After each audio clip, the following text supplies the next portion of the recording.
لائق ست تعظیم و تکریم میرے واجب الاحترام حضرات سامعین کرام، قدر دوست اور بھائیوں، آج 20 رمضان المبارک ہے، یعنی دوسرے عشرے کا بالکل آخری دن ہے۔ آج مغرب کے بعد سے تیسرا عشرہ شروع ہوتا ہے۔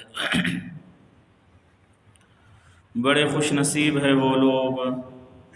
جن کو اللہ تبارک و تعالی رمضان المبارک نصیب فرمایا، اور اس سے بڑے خوش نصیب ہے وہ لوگ جن کو اللہ تبارک و تعالی اس آخری عشرہ میں اپنے گھر کے لیے انتخاب فرما دیتا ہے۔ یہ ذہن میں رہے کہ این سعادت بزور بازو نیست تا نبخشد خدای بخشندہ، یہ کہنا کہ میں ضرور بھی ضرور بیٹھوں گا، یا یہ ہے کہ مجھے بہت منتیں کی گئی مگر نہیں بیٹھا، یہ اپنی قوت اور طاقت کی بات نہیں ہے۔ جس کا اللہ تبارک و تعالی انتخاب فرما دیتے ہیں ان کو یہ عشرہ آخرہ اعتکاف میں نصیب ہو جاتا ہے۔ اما جی حضرت عائشہ صدیقہ رضی اللہ تعالی عنہا، بلکہ اس سے قبل ایک اور حدیث سن لے۔ حدیث کی کتابوں میں آتا ہے پیغمبر علیہ السلام نے رمضان المبارک کو 3 حصوں میں تقسیم فرمایا ہے۔ پہلے عشرہ کے بارے میں فرمایا ہے کہ اولہ رحمہ، پہلا عشرہ رحمت کا ہے، وَأَوْسَطُهُ مغفرہ، دوسرا عشرہ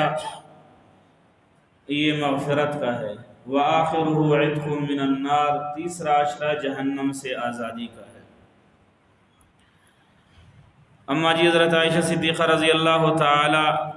عنہا کی روایت ہے، وہ فرماتی ہے ان النبی صلی اللہ علیہ وسلم کان یعتکف العشر الاواخر، پیغمبر علیہ السلام کی عادت مبارکہ یہ تھی کہ وہ عشر اواخر میں یعنی تیسرے عشرہ میں اعتکاف فرمایا کرتے تھے، اور یہ 1-2 مرتبہ نہیں، حتی توفاہ اللہ عز وجل، یہاں تک کہ اللہ کے رسول صلی اللہ علیہ وسلم نے دنیا سے جامہ بدل دیے، دنیا سے رخصت ہو جانے تک جب بھی رمضان کا مہینہ آیا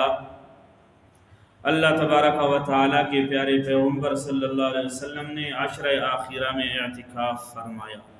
ثم اعتکف ازواجہ من بعدہ، اللہ کے رسول صلی اللہ علیہ وسلم کے بعد ازواج مطہرات نے پھر اعتکاف میں بیٹھنے لگے۔ بڑی سعادت مندی کی بات ہے کہ آدمی بعین ہی وہی کام کر لے جس کو رسول اللہ صلی اللہ علیہ وسلم نے ساری زندگی کر دی ہے، اور اس سے بڑھ کر خوش قسمتی اور کیا ہو سکتی ہے کہ رسول اللہ صلی اللہ علیہ وسلم جس کام کو اہتمام کے ساتھ کرتے تھے، آج 15ویں صدی کے بعد کسی سے یہی کام اللہ تبارک و تعالی لے رہا ہے۔ حضرت ابن عباس رضی اللہ تعالیٰ عنہ کی روایت ہے، وہ فرماتے ہیں پیغمبر علیہ السلام نے فرمایا من اعتکف یوما ابتغاء وجہ اللہ تعالی، جو آدمی ایک دن اعتکاف میں اس حال میں رہے کہ وہ اللہ تبارک و تعالیٰ کی رضامندی کو چاہتا ہے، اللہ تبارک و تعالیٰ کو راضی کرنا چاہتا ہے، جعل اللہ بینہ و بین النار 3 خنادق، اللہ تبارک و تعالی آگ اور اس اعتکاف کرنے والے کے درمیان، آگ سے مراد جہنم ہے، اللہ تبارک و تعالی جہنم اور اس اعتکاف کرنے والے کے درمیان اتنا دوری لے کر آتا ہے کہ 3 خنادق، 3 خندقوں جتنا ہوتا ہے، وَكُلُّ خَنْدَقٍ أَبْعَدُ مِمَّا بَيْنَ الْمُخَافَقَتَيْن، اور ہر خندق ایک دوسرے سے اتنے فاصلہ پر ہوتا ہے جس طرح کہ زمین و آسمان کا فاصلہ۔ اب ایک اعتکاف کے لیے 3 خندقیں، اور ظاہر بات ہے کہ 10 اعتکاف کے لیے 30 خندقیں، اور ہر ایک خندق کا فاصلہ اتنا ہے جتنا کہ زمین و آسمان۔ اصل مقصد یہ ہے کہ اللہ تبارک و تعالیٰ اپنے ایسے بندے کو جہنم سے دور رکھنا چاہتا ہے۔ رحمت حق بہا نہ میں جوید، اللہ تبارک و تعالیٰ کی رحمتیں بہا نہیں چاہتی، قیمتیں نہیں چاہتی، بہانہ میں جوید، بہانا چاہتی ہے۔ ایک اعتکاف اور 3 خندقیں مماثلت بھی نہیں ہے، لیکن اللہ تبارک و تعالیٰ مہربان ہے، عطا کرتا ہے۔ حضرت حسین بن علی رضی اللہ تعالیٰ عنہ اپنے نانا سے روایت کرتے ہیں، پیغمبر علیہ السلام نے فرمایا من اعتکف 10 فی رمضان، جو آدمی رمضان کا 10 اعتکاف رکھے، یعنی 10 کو اعتکاف میں بیٹھ جائے، عشر اواخر مراد ہے،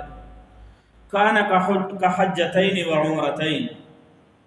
وہ ایسا ہے جیسا کہ اس نے 2 حج ادا کیے اور 2 عمرہ بھی ادا کر دیا۔ اب یہ نیک بختوں کو ملتے ہیں، مجھے اور آپ کو کہاں مل سکتے ہیں؟ جن کا اللہ تبارک و تعالیٰ نے انتخاب فرمایا ہے اور جن کے قسمت میں لکھ دیا ہے، جس نے اپنے آپ کو قبول کروایا ہے وہی بیٹھ سکتے ہیں، ہر آدمی تھوڑی بیٹھ سکتا ہے۔ دوسروں کے بس ایسے لوگوں کے لیے تو ہمارے ذہن میں یہی آ سکتا ہے کہ بس سراغان تھنگ کس کا بستر ہے، بس جانتی چھٹا باملنگاڑ دے جنگ لگا رہے، بس 10 مسجد ہے، بس جانتی چھٹا۔ ایسی بات نہیں ہے، قبولیت کی باتیں ہیں۔ جس کو اللہ تبارک و تعالی قبول فرما دیتا ہے اس کو اپنے گھر بھیج دیتا ہے۔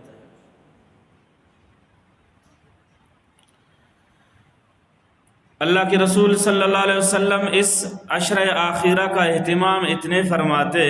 اعتکاف کا کہ ایک دفعہ سفر کی وجہ سے پیغمبر علیہ السلام اعتکاف میں نہ بیٹھ سکے، تو دوسرا جب رمضان آیا تو پھر اس میں 20 دن بیٹھے رہے، گویا گزشتہ کا قضا لے آیا، اتنے اہتمام کے ساتھ۔ تھوڑی بات ہے، تھوڑی بڑی بات ہے یہ۔